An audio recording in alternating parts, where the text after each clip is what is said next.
엄마랑 집에서 한국어를 할 때 가장 마음이 편하고 따뜻해요. 그런데 학교에 가면 한국어를 말하면 안 돼요.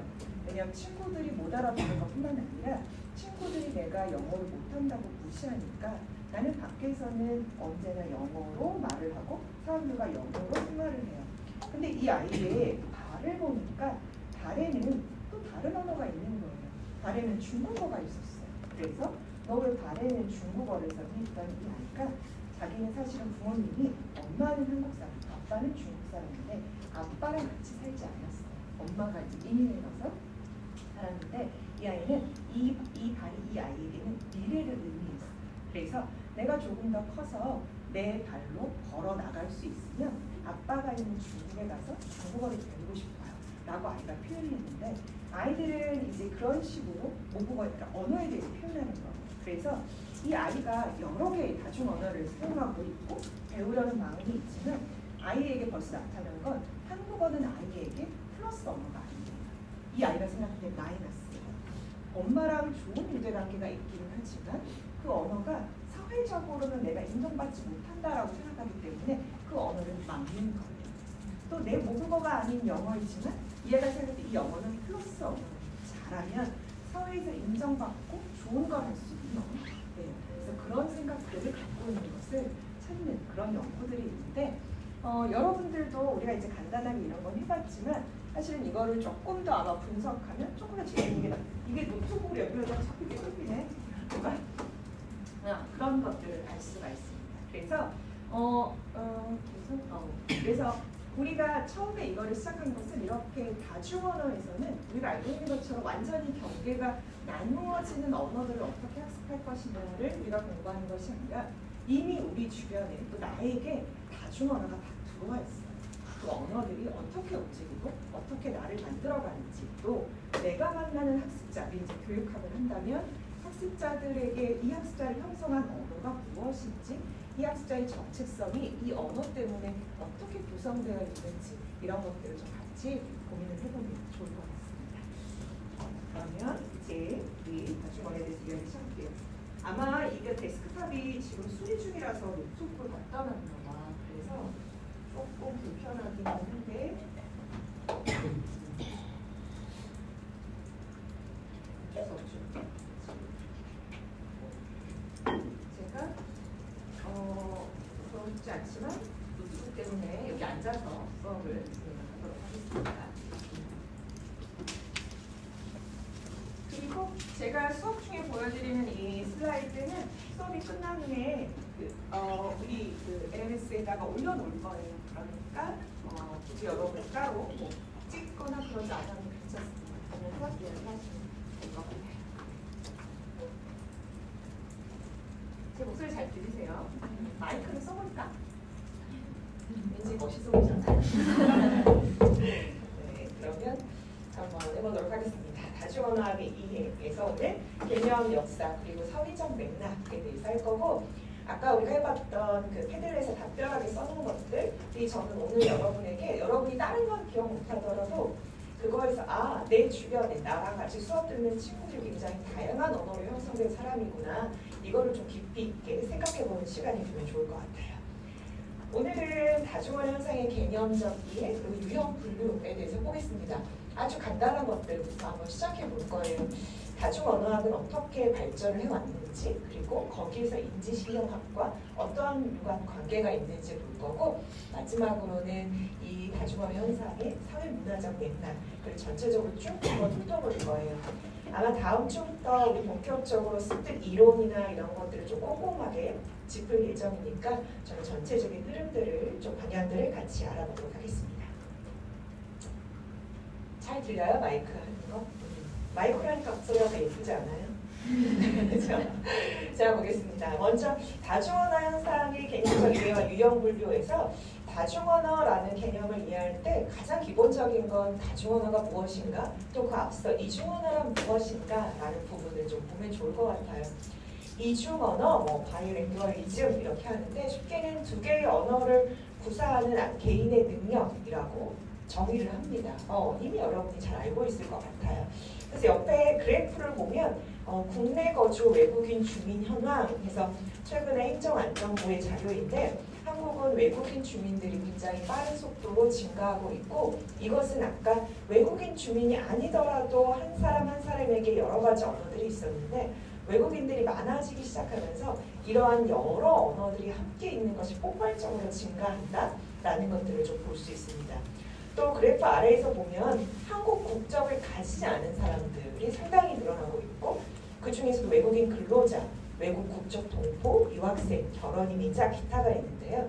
보통 이런 것들을 분석을 할 때 유학생들의 경우 공부가 끝나면 고국으로 돌아갈 수 있다라는 걸 생각해 봤을 때 8.3% 정도만 빼고 나머지는 사실은 계속해서 한국에서 거주할 확률이 높다라는 거예요. 그러니까 한국에 유입한 많은 외국인들이 한국에서 계속 체류하면서 살게 된다라는 거고 그렇다면 한국은 이렇게 다양한 언어 문제를 경험하게 된다라고 볼 수 있습니다.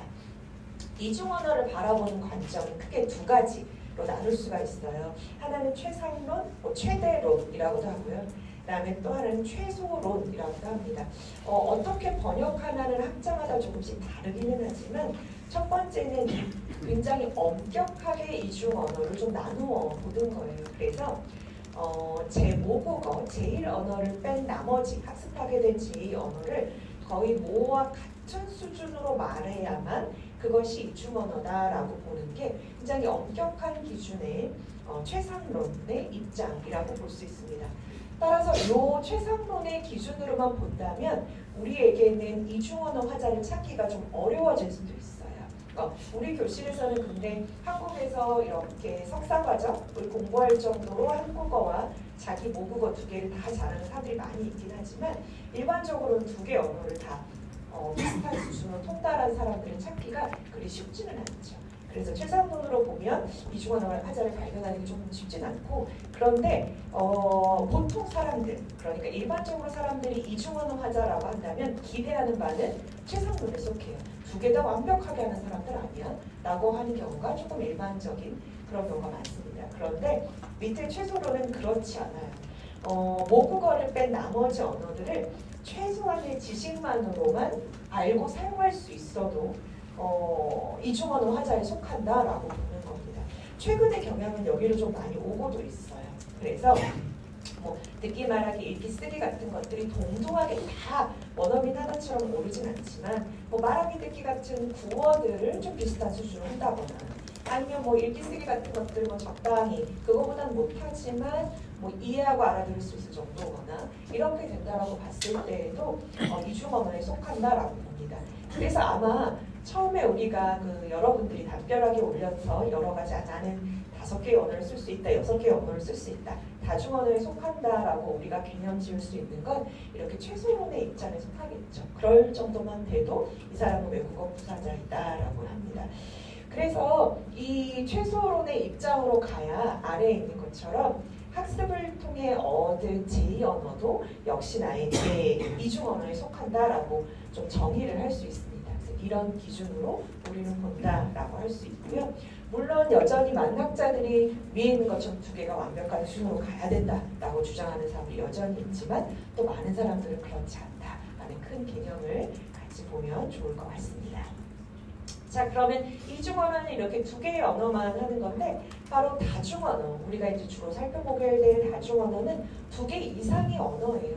3개, 4개, 5개 이렇게 되는데 사실은 이중 언어의 최상론의 입장, 그러니까 어떤 언어든 뭐만큼의 수준으로 올라가야 언어 하나를 더 습득했다라고 보는 입장에서는 다중 언어 자체가 성립하기가 좀 어렵습니다. 인간은 3개, 4개의 언어를 왜 TV에서 가끔 언어 천재 하고 나오잖아요. 아무리 살펴봐도 언어 천재 아니에요. 그 기준에 의하면. 왜냐하면 모국어처럼 그 모든 언어들을 다 하는 사람들을 찾는 건 사실 어렵거든요. 그러니까 최소론의 관점에서 다중 언어를 좀 살펴볼 수 있는 거죠. 그래서 여러 언어가 공존하는 사람, 또 이 다중 언어는 재미있게 개인의 능력, 아까 이중언어라는 표현 자체에 개인의 능력이 좀 한정되어 있었는데 다중 언어는 개인의 능력뿐만 아니라 그 사회 현상을 이야기할 때도 다중언어라고 이야기를 할 수 있습니다. 그러니까 여러 개의 언어가 같이 쓰이는 사회도 그렇게 이야기를 할 수 있어요. 그래서 여기 아래에서 볼 때 그런데 다중언어는 지금 이야기했던 것처럼 한 사람이 한 개인 안에서 여러 개의 언어를 쓸 때와 한 사회, 나라 전체가 여러 언어를 쓰는 것 두 가지 방향으로 좀 나누어서 볼 수도 있고 두 번째 분리에서 나와 있는 것처럼 이렇게 한 국가에, 한 나라에 여러 개의 언어를 좀 쓰고 있다라는 건 복수 언어주의라는 표현으로 사용하기도 해요. 그래서 이렇게 좀 표현이 다르게 쓰이기도 한다라는 겁니다. 세 번째 분리세 보면 아까 얘기했던 것처럼 다중언어 능력은 이렇게 이중언어, 아까 그 최상론의 입장에서만 그 이상향에 가두고 보면 보기가 조금 어렵지만 그걸 여는 순간 조금 더 다양한 시각으로 볼 수 있어요. 그리고 이 다중언어에서 중요한 건 언어를 사회적 상호작용과 인지과정의 결과물로 보기 때문에 다양한 상호작용을 통해서 다양한 언어들이 계속해서 사용되게 된다라는 입장으로 조금 달라질 수 있습니다. 그래서 여기 맨 아래 보면 언어 목록이라는 것이 있는데요. 다중언어 사회에서 생기는 현상이에요. 한 사람이 여러 개의 언어를 쓰기도 하고 한 사회가 여러 개의 언어들을 통용하기도 하는데 이 언어 목록이란 다양한 접촉 이런 것들을 통해서 한 사람이 알고 사용할 수 있는 언어의 목록을 계속해서 추가해 나가는 거예요. 여러분도 아마 계속 그럴 가능성들이 있겠죠. 지금 하고 있는 언어뿐만 아니라 앞으로도 배우게 되는 언어들 그런 것들이 될 수 있습니다. 그 다음에 옆에 그래서 복수 언어주의. 근데 이게 사실은 좀 번역에 조금 어려움이 있기는 해요. 그런데 그냥 통상 이렇게 복수 언어주의라고 하면 여기 나와 있는 것처럼 다중언어 구사자가 자신이 필요와 주어진 상황에 적합하게 언어를 쓰는 거예요. 그러니까 한 사람 안에 여러 개의 언어가 있다고 했어요. 사회 안에도 여러 개의 언어가 있는데 이 사회 안에 있는 여러 개의 언어는 커뮤니티별로 언어가 달라질 수 있습니다. 그러니까 내가 어떤 커뮤니티에 가면 그 A라는 언어를 쓰고 내가 또 B라는 커뮤니티에 가면 그 언어를 쓰면서 그 사회 상호작용을 계속 늘려나가는 거죠. 그런 것들이 가능합니다. 이게 외국어로만 한정을 지을 수도 있지만 그 어떤 그룹의 사람들, 그 담화 공동체가 쓰는 언어를 이해하면 그게 조금 더 다른 것도 있어요. 예를 들면 의사 집단이 주로 쓰는 단어들, 연예인 중에 뭐 예술 집단들이 사용하는 언어들 이런 것들을 좀 이해하고 말할 수 있다면 그 커뮤니티에서 언어들을 좀 다양하게 쓰는 거죠. 이렇게 할 수 있으면 문화적인 경험이 굉장히 다양해집니다. 그래서 뭐 언어적인 기술이나 기술 여러 가지 테크놀로지를 활용하는 능력들도 좋아지는 거죠. 그래서 여기 있는 것처럼 요즘에는 유창성이나 원어민 수준이라는 고정된 기준 대신에 의사소통 능력이라는 보다 조금 더 유연하고 실용적인 개념들을 다중언어 또는 이중언어에 사용을 하고 있다라고 볼 수 있습니다. 그래서 여기는 다중언어 현상 중에 나오는 여러 가지 말 중에 지금 저기 보면 사진에서 보는 것처럼 여러분 보는 거에 왼쪽에서 보면 동시적 이중언어라는 것이 있습니다. 이 이중언어 뭐 그 숙달도에 약간의 차이는 있겠지만 동시적 이중언어는 이중언어 개념 안에서는 여기 보이는 것처럼 3세 이전에 두 언어에 노출이 돼서 두 개의 언어를 별개의 언어다라고 인식하지 않고 그냥 같이 학습해버리는 것들 이런 것들을 동시적 이중언어라고 하고 아마 많은 부모님들이 아이를 두 언어가 완벽한 아이를 키우고 싶을 때 이 방법들을 많이 사용하고 이렇게 연구들을 많이 하는 것 같아요. 아마 여러분 중에 외국인 선생님이나 뭐 누구든지 그 국적이 다른 모어가 다른 사람하고 결혼을 하신 분들이 혹시 여기 계신가요? 아무도 없나요? 우리는 다 같이 희망이 있구나. 저요 뭔가 그런 할 수 있는. 근데 아마 그렇게 됐을 때 그런 가정에서 두 개의 언어를 같이 키울 때 그걸 동시적 이중 언어라고 합니다. 그런데 저는 요거를 볼 때 그 좀 재미있는 현상들이 있는 것 같아요. 그 지금은 최근에는 TV에 잘 나오지 않는데 제 기억에 이름은 잘 생각나지 않거든요. 근데 어떤 그 서울이 아닌 다른 도시에 살고 있는 미국인이에요. 이 미국 사람 한국어를 꽤 잘하는 남자고요. 영어 강사를 하는 그런 사람인 것 같아요. 한국 여자하고 결혼을 했고 아이가 둘이 있는데 첫째 아이가 딸이고 둘째 아이가 아들인 걸로 기억합니다. 그런 가족인데요. 이 아빠가 영어 선생님이 말씀이고 그러니까 저는 이 이 가족이 방송에 나온다고 했을 때 조금 관심 있게 봤던 게 딸아이가 어떤 언어를 쓰는지 좀 알고 싶었어요. 그래서 이 아이는 영어를 얼마나 잘할까라는 생각이 좀 들었습니다. 그래서 이제 카메라가 그 가족들을 이렇게 관찰을 하는데 이 여자아이가 그 지역이라고 했잖아요. 그 지방 사투리를 섞어서 여자아이가 한 6살 정도 되는 것 같아요. 아주 말을 잘하는 거예요. 너무나 한국어를 유창하게 잘해서 와, 얘 굉장히 한국어 잘한다. 그리고 지역방 어로 하는 걸 보니까 아마 할머니가 주로 키워주시니까 그런 것들을 되게 잘한다라는 생각이 들었어요.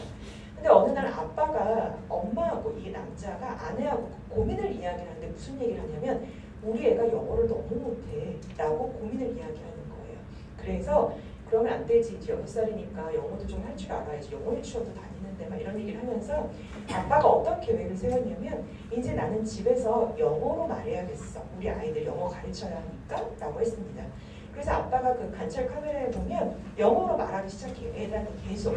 그런데 이 딸아이가 아빠가 영어로 말하면 아이는 한국어로 말해요. 영어로 말하는 걸 계속 회피해요.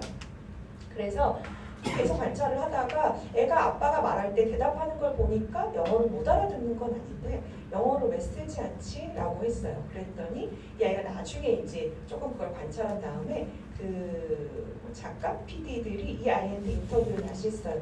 왜 영어를 하고 싶지 않아? 했더니 이 아이가 뭐라고 대답을 했냐면 부끄러워요 라고 말했어요. 영어로 말하는 게 부끄러워요. 그래서 저는 왜 6살 아이가 영어로 말하면 우리 생각이 멋있는 거 아닌가? 이러는데 부끄럽다라고 이야기를 하는 거예요. 쑥스럽다라는 거, 그 창피하다라는 의미는 아니고 조금 쑥스럽다라는 거예요. 쑥스러운 이유가 뭐였을까요? 이 아이가 왜 그랬을까? 아빠가 한국을 잘하니까 할 필요가 없었으니까 그런 거지. 또 왜 그랬을까요? 달라서 그렇죠. 그렇죠. 친구들은 그렇게 쓰지 않는데 하니까 너무 좀 그것이 좀 부끄럽고 또 여러 가지 아이가 이야기를 했는데 그런 것도 있었어요. 이 아이는 그 알고 있는 것 같아요. 자기가 영어를 하더라도 아빠만큼 발음할 수 없어요. 왜냐하면 이 아빠는 아마 어렸을 때부터 아빠도 좀 계속 한국어로 이야기를 했던 것 같고 이미 동시적인 언어가 가능한 시기를 좀 집에서 아빠가 한국어 가능했기 때문에 그걸 나오는 순간 이 아이는 계속 비교했던 것 같아요. 굉장히 네이티브가 영어를 하는 것과 자기가 영어를 배워서 하는 것들이 동일하지 않다는 것도 보게 된 것 같아요. 그래서 그 부모가 이렇게 해서 두 개를 같이 가르칠 만도 한데 그렇구나라는 생각도 좀 하게 됐습니다. 아무튼 동시적 이중 언어는 그렇게 학습한 걸 말하고 순차적 이중 언어라고 하는 건 그거랑은 좀 반대겠죠. 보통 3세 이후에 제2 언어를 습득하는 경우예요. 그래서 여기서 보는 것처럼 언어학에서는 그 언어를 그 발음까지 모국어와 똑같이 할 수 있는 시기를 3세 정도로 보는 것 같아요. 아이가 태어나서 언어에 노출돼서 계속 모방이 가능한 수준까지 침묵기를 거치는 걸 아마 이 시간까지 보는 것 같아요. 말이 딱 트여서 따라하게 되는 건데 3세 이후에 제2 언어를 습득하는 경우에는 이미 모국어의 체계를 갖고 있기 때문에 제2 언어를 습득할 때 제1 언어의 간섭 현상들이 계속 나타날 수 있고 지식으로 언어를 접근해야 되는 것, 그거를 순차적 이중 언어라고 보는 것 같습니다. 여기서 모국어의 체계라는 말이 나오는데요. 이 체계가 굉장히 중요합니다. 왜냐하면 여러분들 그 아이들이 언어를 배우는 것들을 연구한 것들을 보면 한국어를 예로 들어 이야기를 한다면 엄마가 오늘은 늦게 올 거야. 엄마가 오늘은 늦게 올 거야. 라고 했을 때 한국어는 엄마가 라는 주어와 오늘은 이라는 부사와 늦게 올 거야 라는 동사와 시제가 뒤에 나오잖아요. 이걸 계속해서 반복하면 아이는 그 말을 못 알았지만 아이는 뭘 이해하냐면 문장의 체계부터 이해하는 거예요. 사람, 그리고 뭔가 시간과 관련된 것, 그리고 움직이는 것. 왜냐면 반복해서 하면 그렇게 해요. 그런데 영어의 체계를 생각해 볼까? 영어는 앞에는 어쨌든 주어가 나오지만 영어는 그 다음에 뭐가 나오죠? 동사가 나와요. 그렇죠? 이런 식으로 뭔가 체계가 달라지면 아이는 체계부터 기억해요. 그리고 체계 안에서 어휘들을 바꾸면서 그 언어를 이렇게 깨우쳐 나가는 거거든요. 그래서 아이들이 두 개의 언어를 배울 때 체계가 비슷한 언어를 배우면 훨씬 좀 더 빠르게 접근하는 경향이 있어요. 왜냐하면 체계만 움직이면 되니까. 그런데 사실은 또 다른 연구에서는 동시적 이중 언어를 하는 순간 그래서 궁금했어요. 학자들은 체계를 기억하면 어휘만 바꾸면서 애들이 배우니까 두 개의 언어가 체계가 비슷하면 잘 배우는 거 오케이. 그렇다면 체계가 다른 언어도 그럴까를 연구를 했어요.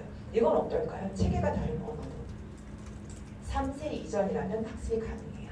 아이들이 이 두 개를 다 할 수 있는 거예요. 그래서 3세 이전에 이렇게 두 개의 언어들, 체계가 다른 언어를 애들이 학습하게 될 때 나중에 보면 인지력이 좋아지는 게 있는데 그것이 두 개의 다른 시스템을 이해하는 게 되는 거예요. 분석하지 않고 왜냐하면 아이들은 그 언어가 누구 입에서 나오는지 집중하는 거예요. 엄마 입에서 나오는 것은 한국어의 통사구조, 아빠 입에서 나온 것은 영어의 통사구조 하면 이 사람을 만났을 때 내가 시스템을 바꾸는 것과 이 사람을 만났을 때 시스템을 바꾸는 게 동시에 발현된대요. 어쨌든 그런 것들이 일어납니다. 그래서 동시적 이중언어, 순차적 이중언어 이렇게 좀 나누기도 해요. 그런데 물론 뭐 이렇게 나누기는 하지만 여러 가지 뭐 변이들도 있을 수 있고 영향이 있을 수는 있습니다. 그런데 기본적으로 이렇게 나눌 수가 있어요. 자, 그 다음에는 다중언어와 관련해서 유형을 분류하는 개념 중에 사회적 지위에 따른 분류가 있습니다. 저기 여러분 왼쪽에서 보면 가산적 이중언어, 또 오른쪽에 감산적 이중언어라는 것이 있어요. 가산적 이중언어라는 것은 이 가산하다, 더하다라는 뜻이잖아요. 그래서 보면 제2언어 습득을 통해서 모국어 능력과 문화적 정체성이 강화되는 것을 말해요. 즉 내가 모국어 말고 이 외국어를 배웠을 때 나에게 이득이 있는 거예요. 문화적으로도 사회적으로도 우월한 위치에 올라가게 되면 두 개의 언어를 배우는 것이 굉장히 상승을 하게 되고 강화하게 되는 것을 가산적 이중언어라고 합니다. 위에 샘플 그림에서 볼 수 있는 것처럼 캐나다에서 영어와 프랑스어 두 개를 다 했을 때 훨씬 더 사회적으로 성공하는 데 도움이 되면 아이들은 이거를 가산적 이중언어 또는 아이들뿐만 아니라 사람들도 이것을 가산적 이중언어로 속하는 거예요.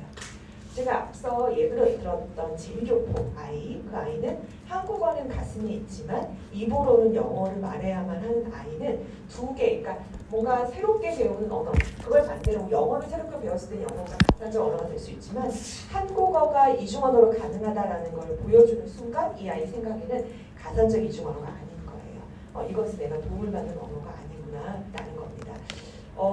사람들이 한국어를 학습하는 사람들이 믿고 있다. 그 이유가 K컬처 때문이다 라는 이야기 많이 해요. 도움을 받습니다. 그렇죠? 사람들의 생각에는 한국어를 조금 배우는 것, 한국어를 아는 것이 뭔가 전 세계적으로 K컬처가 유행하고 있고 이것이 좀 힙한 문화야. 그래서 내가 한국어를 배운다고 했을 때 사람들이 무시하는 게 아니라 너 되게 힙하다, 멋있다. 너 그러면 뭐 넷플릭스 보면서 한국어 좀 이해할 수 있어? 뭐 이런 것들 했을 때 이해할 수 있어. 나 한국어 언니 알아. 이런 걸 말했을 때 뭔가 대화에서 좋은 이미지를 줄 수 있게 됐을 때 그것이 가산적 이중언어로 되는 거죠. 그런데 감산적 이중언어는 그렇지 않습니다. 내가 갖고 있는 또는 새롭게 배우게 되는 언어, 제2언어 습득 과정에서 제1언어의 능력이 저하되거나 소멸되는 거예요. 특히 제2언어, 제1언어가 그렇게 돼요. 왜냐하면 모어는 내가 선택할 수 없잖아요. 부모님의 말을. 그런데 내가 선택할 수 없었던 부모님의 말이 우리 사회를 살아가는데 별로 도움이 되지 않는 언어예요. 그러면 사람들은 자연적으로 그 언어를 조금 쓰지 않게 되는 경향이 많습니다. 그래서 소수 언어 사용자가 다수 언어 공동체에 속해지면서 모국어 사용이 이제 억압되고 또는 경시되는 것, 언어가 소실되는 것, 정체성이 혼란되는 것, 사회적 소외 등으로 이어질 수도 있습니다. 이 감산적 이중언어와 관련된 연구가 굉장히 많아요. 우리가 알고 있는 학문 분야 중에 사회언어학이라는 게 있는데요. 사회언어학 연구의 대다수가 이 감산적 이중언어를 연구하는 것들이 많습니다. 감산적 이중언어 하니까 뭔가 좀 되게 외국어? 막 이렇게 생각하는데 그렇지 않고 한국어 안의 사투리도 마찬가지예요. 그런 현상들을 연구하는데요. 사회언어학에는 특히 이제 미국에서 많은 연구들이 진행되는데 어떤 연구가 있냐면 미국은 이렇게 소위 말하는 이주민 집단으로 이루어진 나라라고 볼 수 있잖아요. 특히 스페인 사람들이에요. 미국 사람들은 물론 지금 많이 없어졌지만 미국식 영어가요 클래스들이 있다고 해요. 저도 영어를 잘하진 않아서 모르지만 소위 말하면 지식인, 교양 있는 사람, 돈 있는 사람들이 주로 사용하는 영어들이 있고 그 사람들이 그 영어를 사용할 때 주로 발음하는 발음들이 있는 것 같아요. 그런데 소위 말하는 이주민, 히스패닉계 노동자 계층들이 한국 영어를 사용할 때 어떤 특정 단어나 표현의 발음들이 있는 것 같아요. 두 개가. 그래서 미국에서는 하이 클래스로 올라가기 위해서 발음을 고쳐야 되는 거예요. 그래서 하층에 있는 그 사람들이 소위 말하는 하이 클래스 사람들의 그 발음을 따라가기 위해서 예전에는 학원이 있었던 거예요. 그 학원에 가서 그것만 계속 따라하는 거예요. 하이 클래스로 올라가기 위해서 발음을 고쳐야 하니까. 근데 그런 것이 실제 있다는 것은 하층민, 그러니까 이주 노동자들이 사용하는 언어가 감산적 이주 언어의 역할을 했다는 거죠. 더 이상 쓰지 않으면 좋겠다라는 것들로 작용을 했다라는 거예요. 미국의 예를 들어서 그렇지만 한국도 사실은 그럴 수 있어요. 서울에 아까 우리 서울 출신들 많았잖아요. 아마 그런 경험 좀 별로 없을 텐데 서울에서 살다 보면 특히 연예인들 저는 가끔 나와서 이제 보면 그게 되게 안타깝다라는 생각이 드는데 연예인들은요 사투리 고치기 위해서 너무 무척 노력을 해요. 그리고 약간 놀림거리가 됩니다. 사투리를 쓰는 순간. 그렇죠? 제가 인상 깊게 봤던 것이 나 혼자 산다에 박나래 씨 나오잖아요. 박나래 씨가 전라도 출신이잖아요. 그런데 그 트로트 가수 있죠. 박지현. 키가 큰 남자 트로트 가수가 있는데요. 그 가수가 전라도 출신인가 봐요. 근데 그 가수 요즘에 인기가 많은가 봐요. 그래서 그 가수가 이제 어쨌든 거기에 나왔고 그 사람이 같은 전라도 출신이니까 박나래랑 막 이것저것 이야기하고 사투리로 편하게 말을 합니다. 그러면서 고민을 말하는 게 사투리를 열심히 고치고 있는데 고쳐지지 않아요. 해서 전라도 사람이 전라도 사람에게 서울 사투리를 서울 말을 가르치는 그런 장면이 나와요. 무척 흥미로웠어요. 그런데 그 방송의 특성상 모니터를 보면서 녹화된 영상을 보면서 나와 있는 MC들이 첨언을 하죠. 그런데 이 박지원인 사람이 나는 이 사투리 억양이 안 고쳐져요 하면서 전라도 억양을 계속 말하는데 박나래가 고쳐주지만 똑같이 전라도 사람이니까 정확하게 못 고쳐져요. 두 사람이 막 이렇게 고치고 있는 걸 나와 있는 서울 출신의 MC들이 비웃습니다. 그냥 재미있는 소재를 사용하는 거예요. 대놓고 비웃는다는 건 아니지만 사용해요. 그런데 사실은 그것은 그 사투리를 사용하는 그 사람에게 사투리를 쓰지 않는 것이 서울에서 성공하는 방법이고 서울 사람 커뮤니티에서 잘 살 수 있다라는 걸 보여주는 것이 될 수도 있기 때문에 사실은 좀 조심스러운 부분이긴 한데 지금은 사람들이 그냥 재미있는 요소로 보는 것 같기는 해요. 그런 것처럼 이 사람이 그걸 고치고 싶은 이유는 빨리 이 주류 사회에 진입하고 싶기 때문이에요. 안녕하세요. 네. 그래서 바로 그 간상적 이중언어가 생기는데 이제 우리가 앞으로 한국 사회의 다중언어 현상에 대해서 여러 가지 이야기하겠지만 여러분 지금 이야기 듣는 것처럼 간상적 이중언어는 사실은 다문화 어떤 기본에 의하면 좋은 현상은 아니에요. 다문화의 기본은요 포용이에요. 모든 언어들의 특징을 포용하고 서로의 개성들을 존중하고 다양한 문화가 살아갈 수 있다는 걸 보여주는 건데 감산적 이중언어에서 어떤 것을 좀 억압하거나 경시하는 것은 좋은 방향은 좀 아닌 거죠. 그래서 사실은 이것은 이게 자연스러운 현상이지만 과거를 좀 돌아보면 이거를 정책적으로 이용한 것도 있죠. 한국은 일제강점기를 경험했어요. 경험한 국가예요. 그 당시에는 한국어를 사용하는 것이 좀 자유롭지 않았기 때문에 일본어 교육을 많이 받았습니다. 아마 여러분의 할머니, 할아버지, 저희 어머니, 아버지 세대들도 아마 그런 교육을 좀 받았을 것 같은데 저희 아버지는 그래서 지금도 일본어 단어를 굉장히 많이 쓰세요. 예를 들면 제가 초등학교 때 우리 아빠는 항상 나한테 벤또 가져가. 벤또 뭔지 아세요? 도시락. 여러분 나랑 아는 거 보면 나랑 같은 세대 아니에요?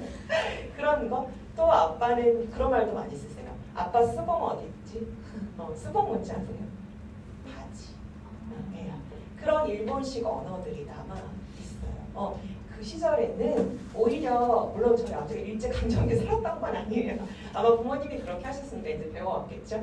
그런데 이런 감산적 언어는 역시 일본이 한국을 지배하면서 어쨌든 문화 말살 이런 정책 여러 가지 중에 하나로 한국어를 쓰지 않고 일본어 이름도 창식이라고 하고 그랬던 것처럼 그렇게 하는 거죠. 그걸 이용한 건데 여기 나와 있는 것처럼 우리도 이제 조만간 언어 소실에 대한 이야기도 해볼 거고 정체성 혼란에 대한 이야기도 해볼 거고 사회적 소외과 관련된 이야기도 해볼 겁니다. 그래서 우리가 외국 학생들한테 한국어를 가르칠 때에도 역시 그 아이에게 한국어를 사용하면 특히 다문화 배경인 아이들을 대상으로 정말 그 아이가 더 이상 엄마의 언어인 베트남어 또는 태국어 또는 뭐 영어 또는 다른 언어들을 못 쓰게 할 것인가, 사용하지 않고 한국어에 집중하게 할 것인가는 좀 문제가 돼요. 지금도 많은 이제 지역에 가보면 어르신들이 엄마가 아이에게 베트남어 가르치는 걸 좀 반대하거나 못 쓰게 하거나 이런 경우들이 아직도 좀 있는데 그런 것이 좀 좋은 현상은 아니죠. 이것을 감상적 이중 언어라고 이야기할 수 있습니다. 그 부분까지 좀 같이 보도록 할게요. 자, 그러면 여기까지가 한 챕터니까 여기까지 하면 조금 쉴까요? 괜찮아요? 네. 한 10분 정도 쉬었다가 이어서 하겠습니다.